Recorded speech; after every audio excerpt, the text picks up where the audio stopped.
Y a causa de este vacío viene de cuando nos apartamos y apartamos la vida de Dios.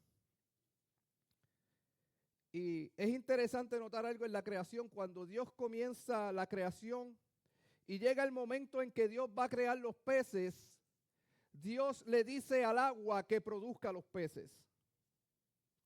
Luego, cuando vemos que la tierra y los animales, Dios le ordena a la tierra que produzca a los seres vivos. Por lo tanto, si sacamos un pez fuera del agua y lo dejamos mucho rato fuera del agua, ¿qué sucede con este pez? El pez se muere porque no puede respirar. Pero al contrario, si tenemos ganado, animales y no tenemos una buena tierra para alimentarlos, o aún más, si ponemos el animal dentro del agua, el animal, ¿qué sucede con él? Se muere. Porque cada cosa creada necesita de la fuente de donde se creó para subsistir.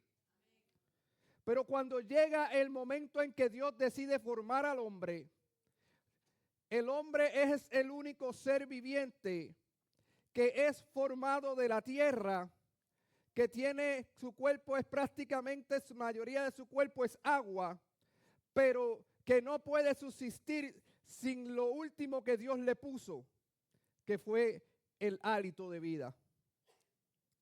El hombre no puede subsistir sin Dios. Podemos decir que vivimos, podemos decir que tenemos muchas cosas, pero la realidad es que cada uno de nosotros, cuando nos damos cuenta, hay un vacío en nosotros que solamente lo puede llenar Dios. Hay algo que es necesario para que todo hombre viva. Cuando Dios le habla a Ezequiel y le dice, oye Ezequiel, ¿vivirán estos huesos? Ezequiel le contesta y le dice, Señor, tú lo sabes todo. Si ven que muevo mucho las manos es que no estoy acostumbrado a esto, ¿ok? Estén conmigo. Normalmente uno está acostumbrado a agarrar algo. Estoy probando algo nuevo, ¿ven? Y Dios le dice a Ezequiel, oye, ¿vivirán estos huesos? Él le dice, Señor, tú lo sabes que van a vivir. O sea, tú conoces que ellos van a vivir. Le dice, profetiza sobre los huesos para que vivan. Ezequiel profetiza sobre los huesos. Y dice que frente a Ezequiel los huesos comienzan a los huesos a juntarse, comienzan a crecerle tendones, músculos y todo esto pasa delante de Ezequiel. Él lo está viendo. Pero no en tanto que fueron creados y fueron formados y volvieron a su estado original, todavía no tenían vida. No fue hasta que el Espíritu sopló sobre ellos que comenzaron a tener vida. Y es necesario entender que, nuevamente les repito, podemos pensar que estamos vivos, pero si Dios no está en nosotros, la realidad es que estamos muertos. ¿Y a qué quiero llegar con esto? En ocasiones tenemos muchísimos bienes materiales. Nos llenamos de cosas terrenales pensando que es lo que necesitamos para estar bien.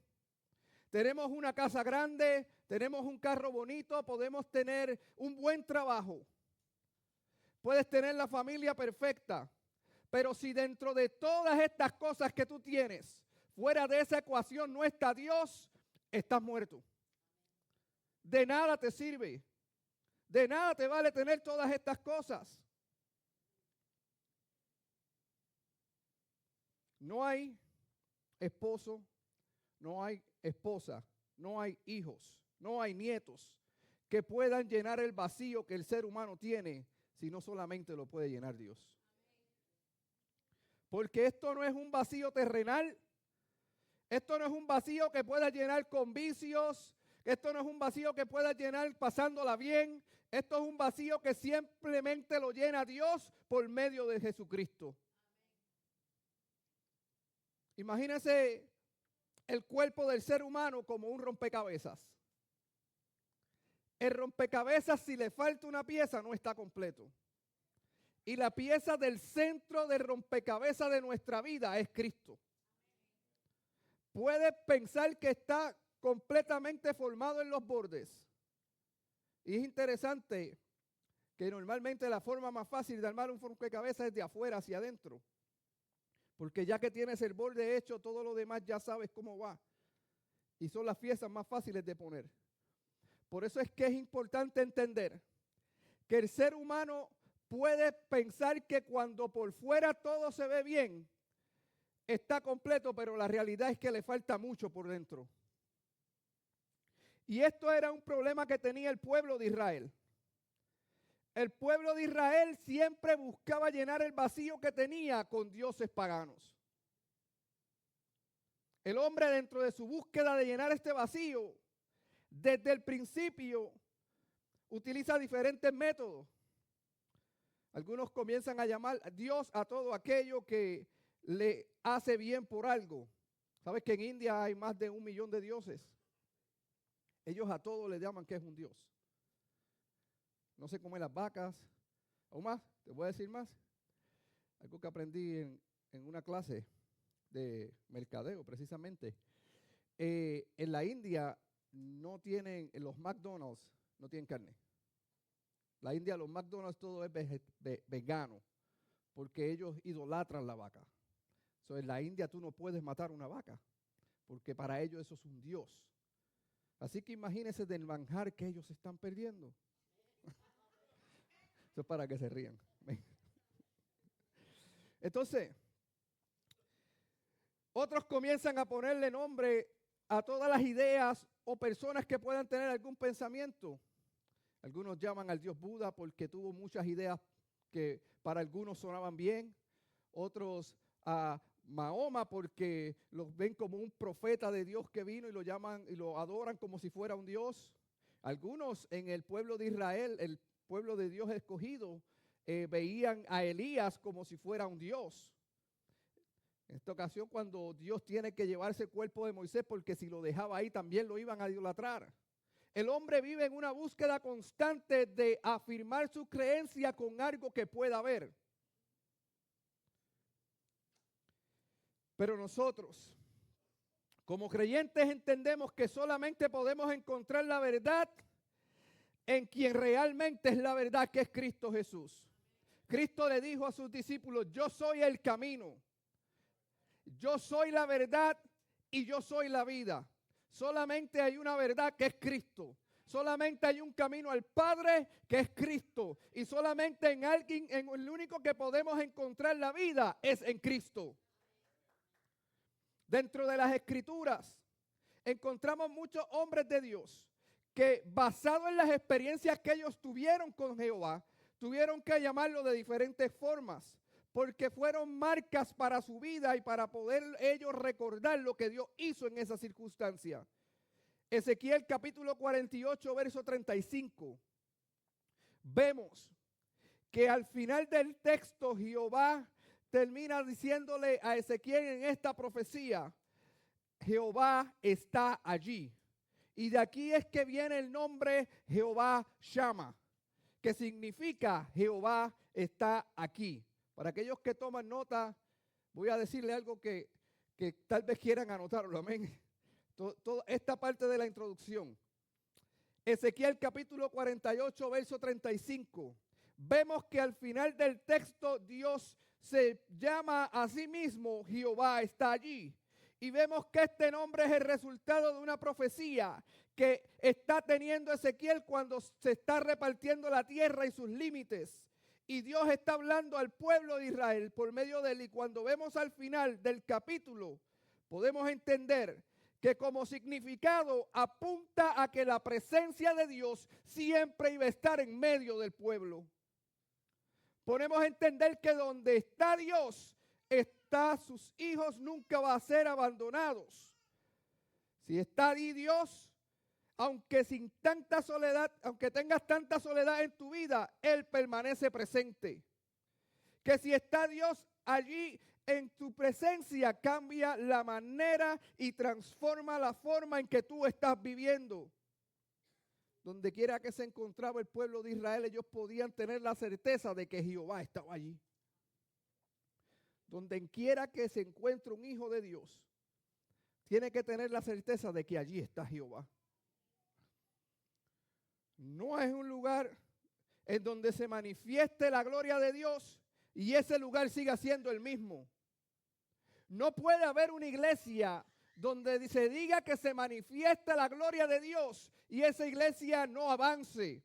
No puede haber una persona en que diga que Dios se manifiesta en su vida y siga haciendo las cosas que hacía antes. Cuando Dios verdaderamente llega a la vida del ser humano, todo tiene que cambiar. Porque donde está el Espíritu de Dios, dice la palabra, allí hay libertad. Luego, Jeremías, en su capítulo 23, verso 6, se encuentra otro nombre que se le atribuye a Jehová. Y este es Jehová Sidkenu, que se traduce Jehová justicia nuestra. El ser humano no puede ser justificado por su propia vida. O sea, nosotros por nosotros mismos no podemos encontrar justificación. La palabra dice que por cuanto todos pecamos, hemos sido destituidos de la gloria de Dios. Pero gracias al Padre y gracias a Cristo por su sacrificio en la cruz del Calvario, que por medio de Él somos justificados delante del Padre. Gracias a Él y a su sacrificio, que tan solo lo hizo una vez, ya no es necesario que lo vuelva a hacer de nuevo. Dice la palabra que cuando Él expiró, el velo se rompe y eso nos da acceso al Padre constantemente. Antes era una vez al año, pero ahora tenemos acceso directo al Padre por medio de Cristo y su sacrificio. Ahora podemos hablar con libre acceso al Padre con toda confianza, creyendo que Él nos escucha. Algo importante entender que por medio de Cristo es que somos justificados. Dios restaura al pecador arrepentido y tenemos que entender que no somos salvos por obras, sino por la gracia que por medio de Jesucristo le fue entregada al hombre. En el Salmo 23, Salmo muy conocido, verso 1, podemos encontrar otro nombre con el que se le reconoce a Jehová. Jehová Roi, R-O-H-I, que significa Jehová es mi pastor. ¿Y quién mejor que David para explicar este salmo y hablar de este salmo cuando dice Jehová es mi pastor y nada me faltará? Que comienza uno de los salmos más conocidos con esta frase. Dentro de todo este ser humano tiene que entender que aunque si andas sin guía, vas a andar perdido en el camino. Jesús dijo en una ocasión, mis ovejas oyen mi voz y me siguen. El que no escucha la voz de Jesús y el que no quiere seguir a Jesús, entonces ya no es oveja de Dios. Necesitamos entender y necesitamos concentrarnos en querer escuchar su voz. El ser humano camina sin dirección cuando no tiene un pastor que lo guíe. Cuando no está dispuesto a alimentarse de parte de ese que quiere darle de todo. El pastor está para cuidar, el pastor está para alimentar y el pastor está para defender sus ovejas. Y aún más, Él es el que conoce todas tus necesidades. El pastor por una sola oveja puede dejar 99 a un lado e ir a buscarla a una sola oveja. Cristo puede dejar todo de un lado y hoy comenzar a hablarte a ti porque te está buscando. El salmista también dijo en una ocasión, aunque ande en valle de sombra de muerte, no temeré mal alguno, porque tú estás conmigo. A veces caminamos por valles complicados, caminamos por lugares complicados, pero tenemos que tener la certeza que por más grande que sea la dificultad, Jehová está con nosotros. En el capítulo 6 de Jueces 24, Jueces 24, 6:24, perdón. Se puede ver otro nombre que se le conoce a Jehová. Esta tal vez lo has escuchado mucho, Jehová Shalom, que significa Jehová es paz. Entonces, ¿quién escribe estas palabras? Fue Gedeón. Gedeón era uno de los jueces que en el momento en que Jehová lo llama, era un juez que era bien incrédulo. Gedeón pide a Jehová muchas señales antes de querer hacer lo que Dios lo iba a mandar a hacer. Y había incredulidad en su corazón, había inseguridad dentro de sí. Él no se sentía seguro si verdaderamente era Dios quien lo estaba mandando a hacer la encomienda que tenía que hacer. Y cuando Gedeón tiene un encuentro ahí en el capítulo 6 con un personaje, dice que se le presenta a este personaje que era el ángel de Jehová y él comienza a hablar con él. Y dentro de toda esta conversación, él le da una palabra y le dice, ve, porque yo voy a entregar a los madianitas en tus manos como si fueran un solo hombre. Entiéndase, Gedeón no era un hombre de guerra. Luego, cuando Gedeón entiende estas palabras y la cree, dice que él busca un cabrito, busca panes sin levadura, prepara un altar y cuando pone todo esto a cocinar para que este personaje comience con él, dice que el personaje, el ángel de Jehová, extiende su básculo y toca la carne, toca el pan y el fuego desciende y consume todo lo que ahí estaba.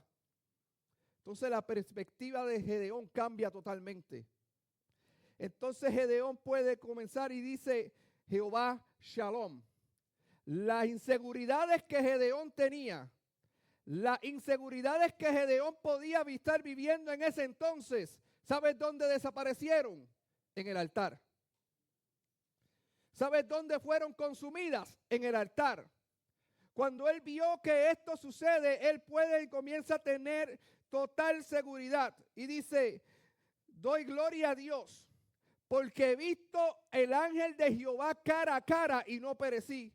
Y el ángel le dice, después de esto, para que no tengas temor, no morirás, porque él sabía que había visto a Jehová cara a cara.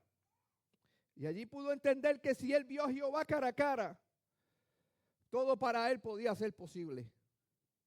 Y es cuando nosotros nos encontramos con Dios que entendemos que todas las cosas pueden ser posibles en nuestra vida. Esto nos enseña que la parte que da Dios no depende de las circunstancias que nos están rodeando.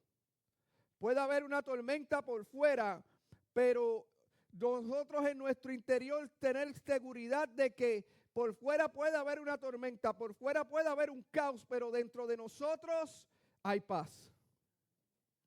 Y esa es la paz que sobrepasa todo entendimiento. Dios trae descanso al corazón cargado. Tenemos que entender que la verdadera paz no la encontramos en el mundo, sino que la encontramos en la presencia de Dios. Éxodo capítulo 17, verso 15. Se encontramos otro nombre que se conoce a Jehová. Jehová Nisi, que significa Jehová es mi bandera. En esta ocasión se encontraba Moisés peleando, el pueblo de Israel peleando con el ejército. Se me fue. Amalecita, con el ejército de Amalek. Cuando es interesante ver esta historia porque estaba el pueblo peleando en el valle abajo y Moisés estaba en lo alto mirando la batalla que estaba allí aconteciendo. Y dice la palabra que mientras Moisés se mantenía con la mano y la vara levantada, el pueblo estaba ganando la batalla. Pero Moisés, siendo humano, cuando él bajaba las manos, el pueblo comenzaba a perder. Y aquí podemos ver que llega Aarón, su hermano, y Hur, y le levantan las manos hasta que el pueblo puede vencer esta batalla. Y esto lo que significa Jehová Nisi es que Jehová es mi bandera. Porque ahí podemos entender que no importa cuán cansados nosotros estemos, no importa cuán complicada sea la pelea que estemos teniendo en nuestra vida, no importa cuán complicado sea el camino que estamos llevando, Si nosotros conocemos que hay un Jehová Nisi en nuestra vida y que Él es nuestra bandera, sabemos que tenemos una victoria segura. Tenemos que saber y entender que nosotros no peleamos solos, sino que Él siempre va delante de nosotros. Éxodo capítulo 15, verso 26. Dios se revela como Jehová Rafa. ¿Qué esto significa? Jehová es tu sanador. Moisés, luego que cruzan el Mar Rojo y el pueblo de Israel comienza a marchar después de esa victoria, el pueblo tiene sed. Y llegan a un lugar que se llama Mara. Y en este lugar encuentran aguas, pero ¿qué pasa? Que el agua que encuentran en este lugar está amarga. Era imposible que se la tomaran. Y el pueblo comienza a quejarse en contra de Moisés y comienza a quejarse contra Moisés, pensando en que los trajo al desierto a morir, que era más fácil que los dejaran y murieran en Egipto. Y Moisés ora a Dios. ¿Sabes que la respuesta en medio de cada queja tiene que ser la oración? No hay de otra. Para tú poder escuchar a Dios en medio de cuando tengas una situación que no sepas qué hacer, el momento es orar. Dice que cuando él está orando, lo primero que se le presenta de frente es un árbol. Y agarra esta rama del árbol y la tira en el agua, y allí Dios hace el milagro y endulce el agua de Mara. Entonces, tenemos que entender que Dios no tan solamente sana el cuerpo, que Dios no tan solamente sana el espíritu, sino que Dios también está dispuesto a sanar tu alma. Hay enfermedades que son visibles, que las podemos ver algún tipo de padecimiento, hay enfermedades, hay heridas que se pueden ver, pero hay unas heridas y unas enfermedades que solamente Dios las puede cambiar y las puede restaurar por medio de Cristo Jesús.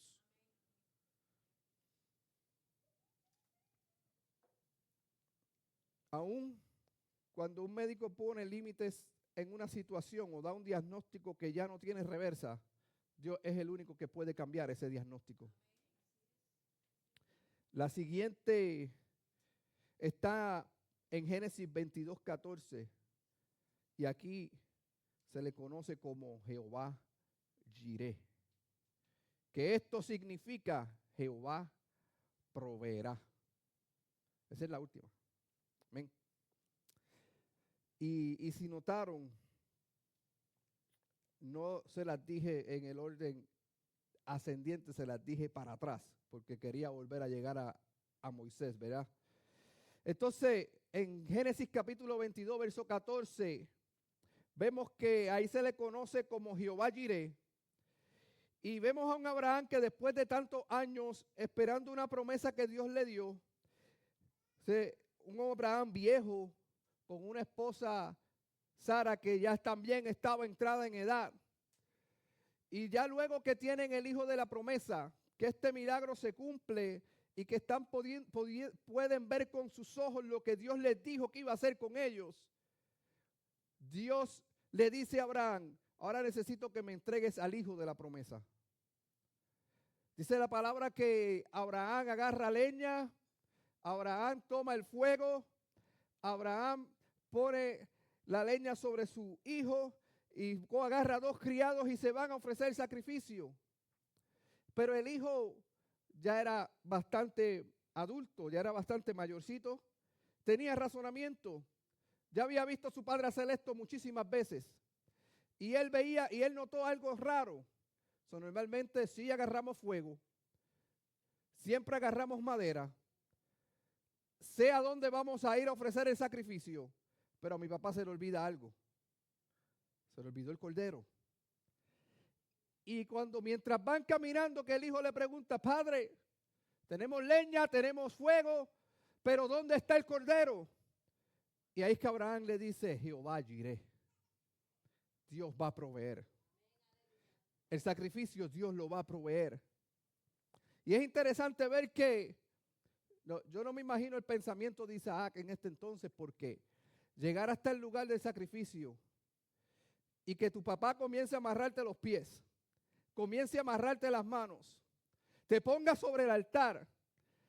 Entonces, ¿qué está pasando aquí? Esto yo no es lo que estoy acostumbrado a ver. Pero en el momento en que el padre levanta el cuchillo para hacer lo que Dios le dijo que hiciera, ahí el ángel de Jehová le detiene y le dice: Abraham, detente. Y cuando él mira hacia atrás hay un cabro enredado. Así es Dios. En el momento más crucial de nuestra vida, cuando pensamos que ya no hay salida, cuando nos encontramos entre la espada y la pared, ahí es que Él decide darnos la solución a lo que nosotros por tantos años hemos orado.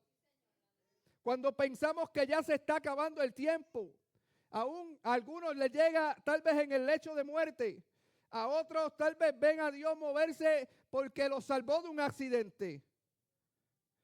Pero la realidad es que Dios no llega tarde. Dios siempre llega en el momento adecuado, porque es en el momento en que tú le vas a prestar atención. Dios siempre tiene provisión para sus hijos. Aunque no entendamos el proceso, Él siempre tiene provisión preparada para nosotros. Todo esto que les dije era una introducción para llegar a donde quiero llegar. En el libro de Éxodo capítulo 3, vemos una historia muy poderosa y prácticamente siguiendo la del pastor la semana pasada. Vemos a un Moisés que sale huyendo de Egipto porque mata a un egipcio y se va a esconder a la tierra de Madián. Allí vive durante muchos años y sirviendo a su suegro. Y en aquel lugar, Moisés hacía lo mismo todos los días. Sacaba las ovejas, las llevaba a beber agua, las llevaba a comer y las regresaba. Todos los días, cuando el sol calentaba, Moisés podía ver zarzas ardiendo. Las zarzas se consumían, tan pronto ardían, se consumían. El fuego paraba. Todos los días podía Moisés ver esto. Repetitivamente. Caminaba, veía zarzas ardían allá, zarzas ardían acá. Para él eso era normal. Entonces lo interesante aquí es que cuando llega el momento que Moisés nota una zarza ardiendo, pero esa zarza no se está consumiendo. Y esto capta la atención de Moisés. Ahora, vamos a hacer una pausa ahí. Entiende que en este tiempo no existía la ley. En este tiempo lo que el pueblo de Israel conocía fue lo que Abraham le enseñó a Isaac. Luego lo que Isaac le enseñó a Jacob. Y luego lo que Jacob le enseñó a sus hijos.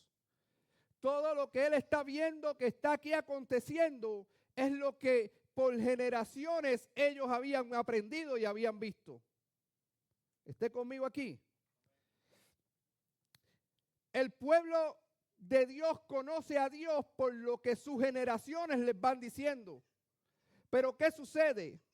Que cuando el pueblo de Israel llega a Egipto, y en Egipto están ahí 400 años, dentro de todo este tiempo, el pueblo de Israel dice que comienza a multiplicarse. Dice la palabra ahí en Génesis, en Éxodo, perdón, capítulo 1, que cuando ellos llegan de los de Jacob eran como 70 sus hijos. De 70, todos durante estos 400 años se multiplicaron de una manera tan grande que el ejército, que el pueblo egipcio los está viendo ya no como un pueblo bienvenido, sino como una amenaza. Porque dice la palabra en el capítulo 1 de Éxodo que ellos ya veían que el número del pueblo de Israel era mayor que el de los egipcios. Así que usted imagínese, ellos eran más que sus opresores. Y se le ocurre esta idea ya que José muere y dice que el faraón que sube no conoce a José. No sabe quién era José y por tal razón no le importa a José. Y él comienza y dice, ok, lo primero es que necesitamos ponerles cargas, necesitamos ponerles impuestos y necesitamos que ellos sean esclavos. Porque si los dejamos que ellos tomen el lugar de ellos y que ellos sepan qué poder tienen, ellos van a poder tomar y juntarse con nuestros enemigos y hacernos la guerra. Y eso es lo que sucede con nosotros los creyentes de hoy día. El enemigo sabe el poder que tú tienes, pero por la opresión que te pone, tú ni te das cuenta. Tienes un poder y tienes una manera de multiplicarte tan grande que tú ni te das cuenta aunque esté pasando frente a tus ojos. Dice la palabra que mientras más lo oprimían, ellos más se multiplicaban. O sea, así que imagínense que para ellos estaban viendo al pueblo como una plaga, porque le ponían cargas. Ellos hacían los ladrillos, ellos construían todas estas cosas poderosas que puedes ver en Egipto, las construye el pueblo de Israel, y ellos lo hacían para que se debilitaran, pero mientras más cargas le ponían, más ellos se fortalecían. Tanto así que el faraón decide y dice, ok, si este es el problema, entonces que maten a todo varón. Y aquí es donde comienza la historia de Moisés, cuando su madre, por querer guardarlo, lo pone en el agua y allí lo agarra la hija de Faraón y lo cría. Entonces, cuando vemos esto, Moisés, él se cría con su madre. No quiero entrar de lleno a la historia de Moisés. Él se cría con su madre viviendo como hijo de la hija de Faraón. Él está aprendiendo dos culturas simultáneamente. Pero ¿qué sucede? Que la cultura que le enseña a su madre adora a Jehová, pero la cultura que le enseña a su madre adoptiva tienen dioses que adoran el sol, tienen dioses que adoran la luna, tienen dioses que dependen de la lluvia para forzar su poder, tienen dioses para la fertilidad, tienen dioses para la guerra. O sea, ellos tienen un Dios para todo. Pero cuando nosotros caemos en cuenta y venimos a entender lo que yo les dije al principio como introducción, el pueblo de Israel tenía un solo Dios que lo ayudaba en su desierto. Tenía un solo Dios que lo ayudaba en su guerra. Tenía un solo Dios que los sanaba cuando estaban enfermos. Tenía un solo Dios que los daba fertilidad cuando eran infértiles. Entonces, cuando entendemos esto, ellos necesitaban de muchos dioses que no le eran de ayuda, pero el pueblo de Israel con solamente uno lo tenía todo. Y no es hasta el momento en que Moisés se encuentra con la zarza, ya volvimos a la zarza, que Moisés comienza y entiende cuál es su llamado en Dios. Él puede poner muchas excusas. Él puede poner muchísimas excusas cuando Dios lo está llamando. Pero qué poderoso es que para todos Dios le tiene la respuesta correcta. Dios le dice a Moisés, tú vas a sacar el pueblo de Egipto, y le dice, pero ¿cómo voy a ir yo si yo ni siquiera sé hablar? Oye, te lo voy a poner sencillo. Vas a ir con tu hermano, tú vas a hablarle a él como si tú fueras yo y él va a hablar como si él fuera tú, al faraón. Y cuando llega donde el faraón, Aarón ni habla. El que habla es él. Entonces, cuando Moisés se encuentra delante de la zarza ardiendo, vemos aquí que cuando él está frente a la zarza y la zarza no arde, la zarza no se quema, no se consume, él ve y cuando se está acercando Dios lo detiene y le dice, oye, párate ahí porque el lugar que tú estás pisando es santo y tienes que quitarte lo que tienes en tus pies, tus sandalias. Cuando él llega delante de la zarza y Dios comienza a hablar con él, le comienza a dar las instrucciones, Dios le dice todo lo que él necesitaba escuchar, pero Moisés solamente tiene una duda. Y era, ¿cuál es tu nombre? O sea, allá en Egipto le llaman Baal y posiblemente muchísimos otros nombres a los dioses egipcios en ese entonces. Y Moisés conocía para qué era cara a Dios y por qué lo llamaban por su nombre. Pero cuando llega delante de Jehová, o sea, este Dios que lo estoy viendo hacer algo que yo nunca había visto que pasara. Este Dios que me está hablando de en medio de una llama de fuego, yo necesito saber cuál es tu nombre. Yo lo conozco como el Dios de Abraham, lo conocía como el Dios de Isaac y como el Dios de Jacob. Pero cuando yo vaya ante el pueblo, yo necesito decirle a ellos cómo tú te llamas. Ellos necesitan saber quién es el que los está sacando de ahí. Y ahí es que podemos ver que Dios le dice a Moisés, ¿sabes qué? Mi nombre es Yo soy el que soy. En hebreo aunque esto parezca palabras simples, ¿verdad? No son palabras simples. En hebreo, yo soy el que soy, se escribe de esta manera. Eye, asher, eye. Que esto es lo que significa literalmente es. Él es o el que hace ser. Primera de Juan, libro de Juan, capítulo 1. En el principio él era el verbo, y el verbo era con Dios, y el verbo era Dios. En el principio por él todas las cosas fueron creadas. ¿Por qué? Está refiriéndose a la persona de Cristo. Entonces, cuando hablamos de el yo soy el que soy, Dios le está revelando a Moisés algo tan poderoso, porque él no se está identificando como simplemente cualquier Dios. Él se está revelando a Moisés como el Dios creador de todo. Él está mostrándole a Moisés por medio de estas palabras su eternidad y su inmutabilidad. ¿Qué significa inmutabilidad?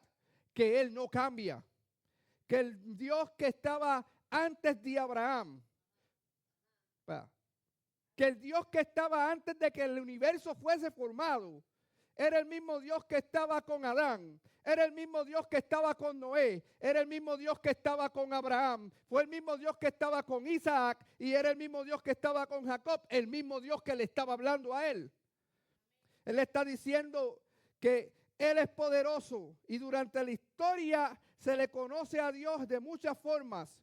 Le podían decir que Jehová Rafa, Jehová Nisi y todas estas palabras, ¿verdad? De que les expliqué al principio.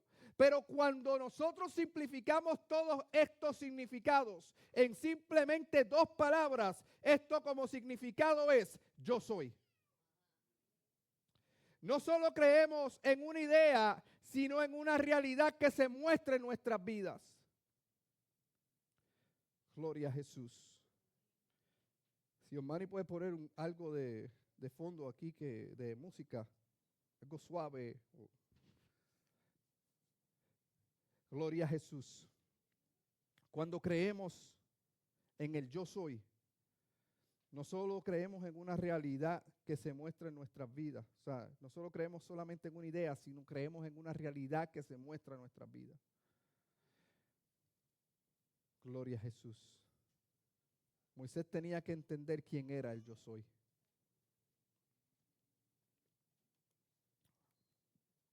Gloria a Dios. Ya estoy terminando. Nos vamos temprano. Yo les voy a pedir que si pueden ponerse sobre sus pies. Cuando creemos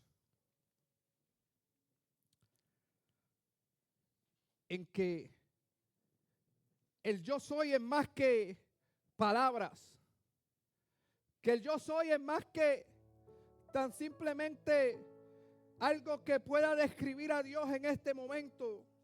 Y cuando lo hacemos real en nuestra vida, comenzamos a pensar de una manera totalmente diferente. Ya que cuando yo estaba perdido,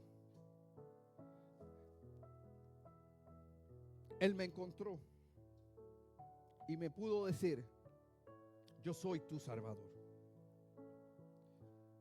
Que cuando uno pueda estar pasando escasez, tú puedas entender y confiar en que el yo soy tu proveedor está ahí contigo. Que cuando tú estés pasando por momentos difíciles o momentos de aflicción, puedas saber y clamar a aquel que dice yo soy tu paz. Segunda de Corintios, capítulo 4, verso 7 en adelante. Dice Pablo, y esto es poderoso porque Pablo pudo entender quién era el yo soy en su vida. Pero tenemos este tesoro en vasos de barro para que la excelencia del poder de Dios y no de nosotros sea de Dios y no de nosotros, que estamos atribulados en todo. Pablo le está diciendo a la iglesia de Corinto. O sea, Dios ha puesto un tesoro tan grande, no en un cofre sellado, no en algo de seguro, sino en vasijas de barro que somos tú y soy yo. Este tesoro en vasijas de barro para que entendamos que la excelencia del poder es de Él y no mía. Que la excelencia de su grandeza es de Él y no es de lo que nosotros podamos hacer con nuestras fuerzas. Y después Él les dice en el verso 8, porque vas a estar atribulado, pero en medio de esa tribulación no vas a estar angustiado. Le dice más, dice, vas a estar en apuros, pero dentro del apuro que puedas estar viviendo, mas no vas a estar desesperado, porque Él va a poner esa paz en tu corazón. Vas a estar perseguido, pero aunque te persigan, Dios no te va a desamparar. Y aquí cambia un poco el contexto. Derribado, pero no destruido. Puede que haya situaciones que me tiren al suelo. Puede que haya situaciones que tal vez me hagan caer de rodillas. Pero hay de la situación porque me puso en la posición correcta. Me llevó hasta el lugar donde yo tenía que estar.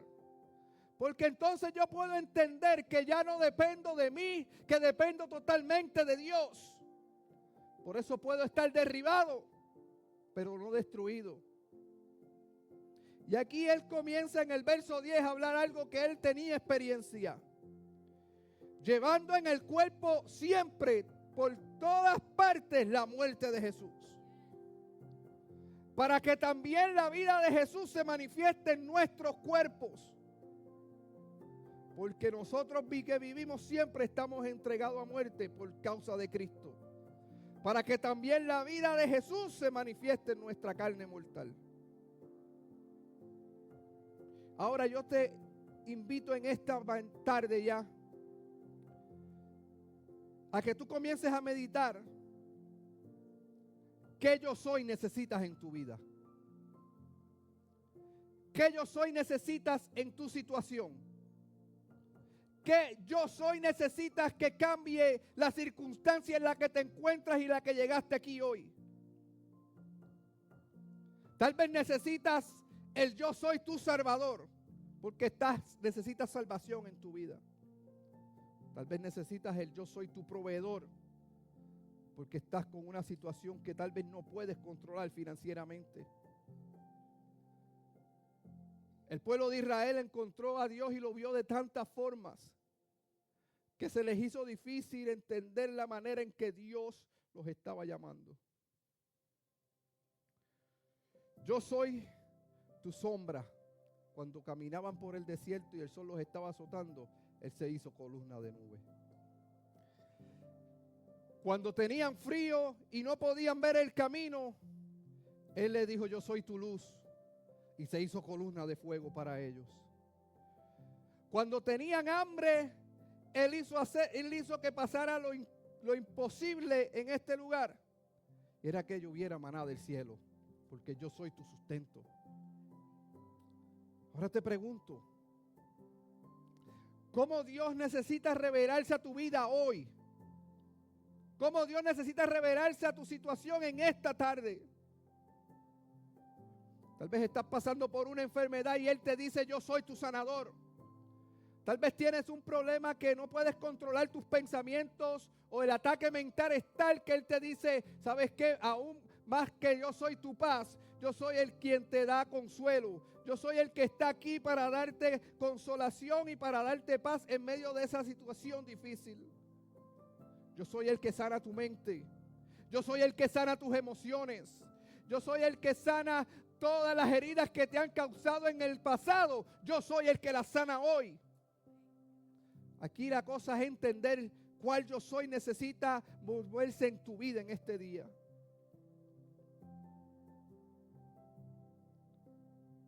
Gloria a Jesús. ¿Qué yo soy necesitas que se manifieste en ti? Te has apartado del camino. te has olvidado de quién es Dios en tu vida, Él está aquí hoy para darte salvación. Si llegaste a escuchar esta palabra es porque Dios quiere salvarte en este día. Si llegaste a escuchar hoy esta palabra es porque Dios quiere sanarte en este día. Y el problema del ser humano es que, como el pueblo de Israel, se nos hace difícil reconocer lo que nos está pasando porque nos creemos más fuertes y más sabios que Dios. Y el principio para poder restaurar algo es reconocer que está roto. Porque mientras tú no reconozcas que está roto, vas a dejar que se te desboronen las manos. Tal vez necesitas el yo soy quien restaura tu matrimonio. Obra en tu vida hoy. Tal vez necesitas el yo soy quien restaura tu familia, se manifiesta en tu casa hoy. Tal vez necesitas el yo soy quien salvo a tus hijos, se manifiesta en tu casa. Ahora está de ti dar el paso de fe, diciendo, Señor, aquí estoy. Y yo reconozco que yo te necesito. Que yo necesito ese yo soy en mi vida. El pueblo de Israel solo le bastó creer en el yo soy para salir del del lugar de Egipto. Costó vidas egipcias. Costó que el agua se convirtiera en sangre, que hubiera plagas de langosta, plagas de ranas, que hubieran plagas de mosca, granizo. Pero un hombre se decidió entender y conocer de que el yo soy estaba con él. Y cuando se paró frente a las aguas del Jordán, del Mar Rojo, él pudo levantar su mano y en el nombre de Dios dividir un mar. Ellos pudieron pasar en seco y por la mano de Dios ver un ejército egipcio que los oprimía ahogarse en ese mar. Pudieron ver el agua ser restaurada, pero después que el agua se restaura en Mara, llegan a un lugar donde hay fuentes de agua y ellos pueden tener todo lo que necesitan. Ahora, ¿qué yo soy tú necesitas en tu vida?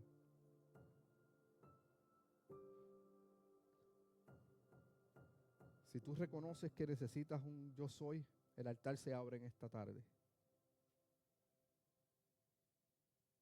Santo Jesús. Si tú reconoces que necesitas un yo soy en ti, este es el día que Dios puede cambiarlo todo. No es por mi fuerza, no es por mi mano, sino es por su poder. Es por su poder.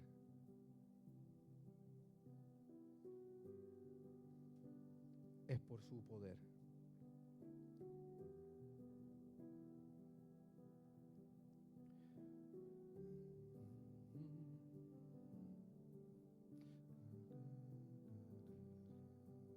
Gloria a Jesús.